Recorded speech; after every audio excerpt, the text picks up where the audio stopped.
Hello दोस्तों, अंजना के channel में आप सभी का हार्दिक स्वागत है। तो आइए दोस्तों, आज हम जानते हैं भगवान श्री राम के भाई भरत के बारे में। दोस्तों, रामायण में भरत के बारे में बहुत कम कहा गया है दोस्तों, लेकिन भरत का त्याग रामायण में सबसे ज़्यादा होता है। दोस्तों, माता सरस्वती ने देवताओं के कहने पर मंथरा की बुद्धि फेर दी, कैकेयी की बुद्धि फेर दी। लेकिन जब भरत ने कहा कि मैं भैया राम को वन से अयोध्या वापस ले आऊँगा अपने सारे परिजनों के साथ, तब देवताओं के मन में डर जाग गया कि अरे अभी अभी तो ये वन में गए थे। तब देवताओं ने माता सरस्वती से कहा कि भरत की बुद्धि को भी आप फेर दो, नहीं तो कहीं राम को वापस ना ले आएं, फिर राक्षसों का विनाश कैसे होगा। तब माता सरस्वती ने कहा कि भरत को इतनी आंखें होने पर भी जब समेरु पर्वत न दिखता हो, तुम मूर्ख हो क्या।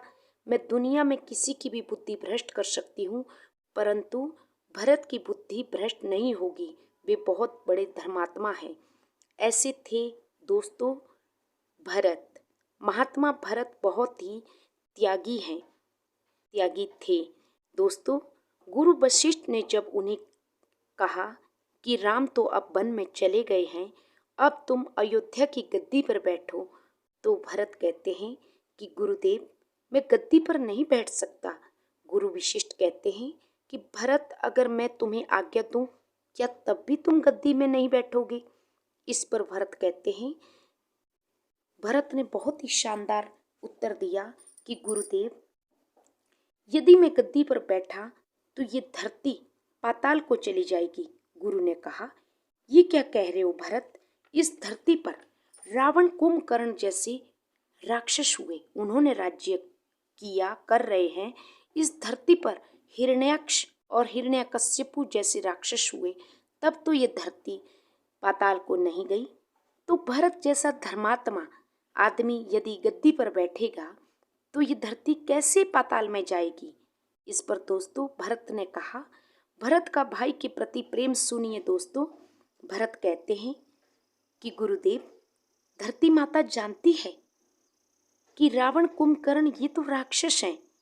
हिरण्यकश्यप और हिरण्याक्ष का भार भी धरती माता संभाल सकती है, लेकिन जब रावण कुंभकर्ण हिरण्याक्ष हिरण्यकश्यपु का ये काम जब राम का भाई भरत करने लग जाएगा, तो धरती माता तो पाताल में चली ही जाएगी। मैं गद्दी पर नहीं बैठूंगा। वशिष्ठ की आंखों से भी आंसू आ गए और भरत तो रात दिन भगवान श्री राम को ही याद करते रहते थे। दोस्तों, भरत के बलिदान की पराकाष्ठा अगर हम कहीं से सीख सकते हैं तो वे भरत ही है। बलिदान की पराकाष्ठा अगर हम कहीं से सीख सकते हैं तो वे भरत ही हैं, जो भाई के प्रति इतना प्रेम, इतना समर्पण उनके दिल में है। श्री राम की चरण पादुका ही 14 वर्ष तक भरत ने राजगद्दी पर रखी और खुद नगर से बाहर जमीन पर सोए। कहते हैं दोस्तों कि भगवान राम तो कंदमूल फल खाते थे, लेकिन भागवत गीता में हमने राम कथा में सुना है कि भरत जो थे बहुत धर्मात्मा थे और वे कहते थे कि जब मेरे प्रभु मेरे भगवान श्री राम कंदमूल खाते हैं तो मैं वो भी नहीं खाऊंगा। तो कहते हैं दोस्तों कि गाय के गोबर में, जो गाय माता अनाज खाती थी, उसके गोबर में जो दाने होते थे, भरत उनको धो करके उनको खाते थे। ऐसा हमने भागवत गीता में राम कथा में सुना है। तो देखा दोस्तों आप सबने, ये था भरत का त्याग, भरत के राम के प्रति प्रेम, भातृ प्रेम। दोस्तों, आशा करती हूँ आप सबने मेरी ये स्टोरी सुनी होगी। तो please subscribe me my channel. Thank you.